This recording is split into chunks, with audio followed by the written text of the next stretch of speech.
রাত্রি বেলায় যখন কাউকে না জানিয়ে, স্ত্রীকে না বলে, কেউ জানে না এমন অবস্থায় যদি আল্লাহ তাআলার সাথে তার আমল করে আর ইবাদত করে আর জিকির করে আর সম্পর্ক করে, ফেরেশতারা আসমান থেকে একটা নূর ঝুলিয়ে দেয়, লটকায় দেয় জমিন পর্যন্ত।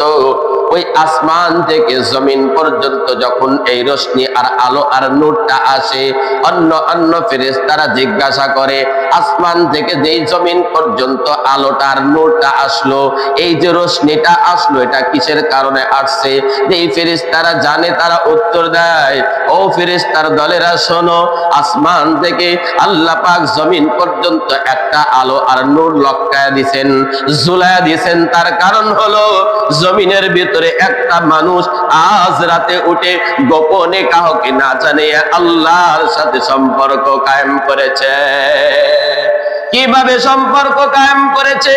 নামাজের মাধ্যমে সম্পর্ক কায়েম করেছে। কিভাবে বান্দা আল্লাহ তাআলার সাথে সম্পর্ক কায়েম করেছে?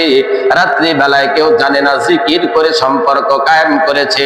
কিভাবে সম্পর্ক কায়েম করেছে? রাত্রি বেলায় উঠে আল্লাহ আল্লাহ বলে যখন বান্দাটা আল্লাহ তাআলার সম্পর্ক কায়েম করেছে, আল্লাহ আসমান থেকে নূর আর আলো ঝুলায়া দিয়েছে।